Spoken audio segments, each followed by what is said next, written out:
Monsieur le Président de la République. Comme on dit chez nous, la honte du caïman est celle du lézard. Et votre position piteuse aujourd'hui ne peut pas ne pas impacter sur tous les Béninois. Vous venez d'exposer ici au monde l'aveu par vous-même de l'échec d'une politique désastreuse. De tout ce que vous avez débité, on peut relever deux expressions importantes. 1. Moi, je suis perdu. Je ne sais plus ce qu'il faut faire. 2. J'interpelle le peuple béninois. Dites-nous ce qu'il faut faire. Il faut que le peuple m'éclaire. Félicitations. En résumé, vous êtes perdu et vous demandez conseil au peuple. Oui, Monsieur le Président de la République. Vous êtes perdu et vous ne savez plus ce qu'il faut faire. De la bouche du capitaine du navire Bénin, une telle déclaration signifie beaucoup de choses. En fait, votre pouvoir est perdu parce que vous avez choisi que cela en soit ainsi et pour les graves fautes politiques que voici. Premièrement, la politique systématique de mépris du peuple, votre peuple et ses conseils exigences quotidiennes. Deuxièmement, le choix systématique de penser d'abord à vous-même, à vos intérêts personnels plutôt qu'au pays. Troisièmement, la soumission systématique et pour vos intérêts à l'impérialisme français avec la livraison du pays à la France coloniale. Monsieur le Président de la République. 1. Le mépris systématique du peuple et ses conseils est la principale cause de votre désastre actuel. Ce qui est caractéristique de votre politique et de votre personnalité, Monsieur le Président de la République, et qui désole même vos amis politiques les plus intimes, c'est que, je cite, vous n'écoutez personne. Je me permets ici d'évoquer quelques extraits des conseils que je vous ai donnés dès votre arrivée au pouvoir en 2016. Je cite, en tant que politique, si je me permets quelques conseils à te prodiguer, en tant qu'aîné, tant en âge qu'en politique, je dirais ceci. Il faut être à l'écoute du peuple, de ce peuple qui t'a élu et qui en est fier contre la tentative de recolonisation. Il faut t'appuyer sur lui en l'informant de tes difficultés, des obstacles que tu rencontres. Ce peuple est capable de prouesses et de sacrifices pour qu'on s'en sorte ensemble pour le bien du pays. Il faut d'urgence s'attaquer à l'impunité. C'est l'élucidation des crimes politiques et économiques de Yaya Boni qui a opéré une véritable razzia dans ce pays et qui te laisse une poudrière. Il faut te démarquer de l'insultante domination de la France. Ta déclaration à propos des rails va dans le bon sens. Car n'oublie jamais, tu es frappé aux yeux des mentors de la politique française actuelle d'un péché originel. N'avoir pas été apparemment le premier choix de la France, et pire, avoir fait campagne contre le candidat de la France et avoir été choisi par le peuple béninois. C'est dire que les sourires que te feront les autorités françaises d'aujourd'hui ne peuvent être que des baisers de Judas pour te poignarder le plus tôt possible dans le dos. Pensez d'abord le pays avant de penser à sa personne ou à ses affaires. Ne pas donner l'impression de régler les comptes personnels au détriment des intérêts du pays. Les règlements à la va-vite des situations de l'AIC et Sodeco ont laissé un goût de suspicion au sein du peuple. De ce point de vue, une remise en selle du PVI aura été le plus grand forfait que tu auras posé dans ce sens. Fin de citation. Ces conseils, objet d'une lettre personnelle à votre endroit, date du 14 juin 2016, soit à peine 2 mois seulement après votre venue au pouvoir. Monsieur le Président de la République, non seulement vous avez méprisé ces conseils, vous avez fait exactement le contraire. En vous prenant à mon parti et avec à la manœuvre votre acolyte Boko Olivier, vous avez fomenté une fausse affaire pour mettre en prison le porte-parole du parti, Laurent Métognon, et ce pendant 5 ans. À la suite, vous avez, par des lois scélérates, des procès iniques et actes de répression sanglante, envoyé des centaines de Béninois en exil, en prison et à la mort. Un tel mépris de l'écoute du peuple s'est noté également au sujet de l'affaire du Niger.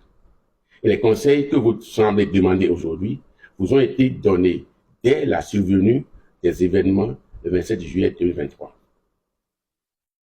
Au lendemain de votre décision irresponsable de faire la guerre au peuple frère du Niger, en commençant par la fermeture de la frontière, je vous ai adressé une lettre ouverte où je vous conseillais ceci, je cite: quel intérêt ou stratégique ou économique aujourd'hui poussera le Bénin à aller faire la guerre au Niger, ou tout au moins à aller affamer les populations sœurs du Niger? À l'évidence, les intérêts en jeu ici sont ceux des puissances extérieures, la France en particulier. Autrement dit, c'est les intérêts colonialistes français pour les richesses minières et particulièrement l'uranium qui poussent à cette guerre fratricide. Vous voulez engager le peuple béninois à aller étouffer le peuple du Niger pour les intérêts stratégiques de la France. Avez-vous seulement pensé aux conditions de votre peuple, de notre peuple, qui vous a élu, en vous engageant dans de telles aventures guerrières? Le peuple béninois, dans son ensemble, du nord au sud, de l'est à l'ouest, rejette ces politiques d'agression contre le peuple frère du Niger. C'est pourquoi je vous demande de rejeter toutes les mesures économiques et financières prises à l'encontre du Niger et dont les populations sont les premières victimes, d'exiger le départ de toutes les bases étrangères du sol africain, en résumé, d'écouter la voix de notre peuple, et ce, pour l'intérêt du peuple du Bénin, pour l'intérêt du peuple du Niger, pour la paix, l'harmonie, l'épanouissement des peuples africains. Fin de citation. Cette lettre a été déposée à la présidence de la République en date du 11 août 2023. Vous avez ignoré ses conseils, vous avez ignoré le peuple, ses multiples protestations. Pour cette affaire du Niger, vous êtes permis même de passer outre la constitution béninoise, en son article 101, qui exige, avant tout engagement du pays dans une opération militaire extérieure, l'autorisation de l'Assemblée nationale. 2. La recherche de vos intérêts personnels avant les intérêts du pays. Monsieur le Président de la République, je ne vais pas ici me livrer la litanie de tous vos actes, mesures et politiques qui révèlent que dans toute décision, selon vos propres aveux, citation, vous pensez d'abord à vous-même. Félicitations. La prise en main de tout l'appareil économique du pays, par vous-même, votre clan, l'illustre éloquemment. 3. La soumission totale aux ordres et intérêts coloniaux français. La situation s'est révélée préoccupante à partir de février 2022. Notamment, vous avez signé un accord secret à l'Élysée portant installation des bases militaires françaises au Bénin.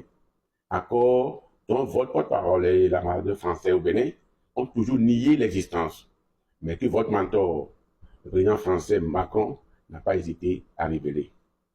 Vous savez que, par cet acte, vous avez détruit ce qui fait le ciment de l'acte du peuple béninois, le patrimoine, avec l'attachement aux héros nationaux que sont Béhanzin, Saka Yerima, Bioguera, Kaba et autres.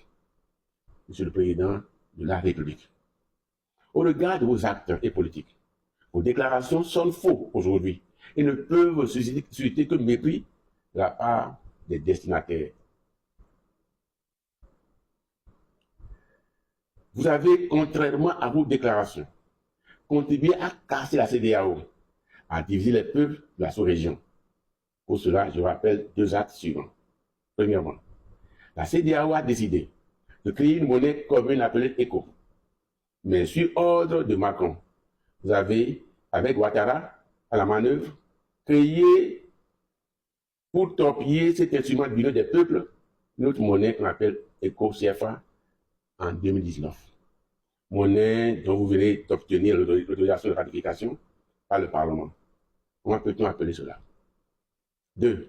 En décidant sur ordre de l'étranger, les pays français, de faire la guerre au pays frère, le Niger, cela a-t-il d'autres noms que la division de la famille commune sur instigation de puissances étrangères? Contrairement à vos déclarations, vous avez cassé le Bénin par les trois politiques sont. Vous avez affamé le peuple. Vous avez détruit les libertés démocratiques que ce peuple s'est efforcé de préserver pendant des décennies. Enfin, vous avez mis à mal et attaqué de front ce qui constitue comme le ciment de l'âme béninoise, le patriotisme. Monsieur le Président de la République, au vu de tout cela, et en considération de votre propre aveu, sur lequel, je cite, vous êtes perdu, ce qui signifie que le navire bénin n'a plus de capitaine, il faut en tirer les conclusions logiques. Il ne vous reste, pour une issue honorable, qu'une dernière chose. Déposer le tablier et partir. Le peuple prendra toutes les mesures d'urgence qu'il faudra pour organiser les états généraux afin de rebâtir le pays sur des bases modernes, démocratiques, anti-impérialistes et patriotiques. Recevez, Monsieur le Président de la République, mes sentiments patriotiques.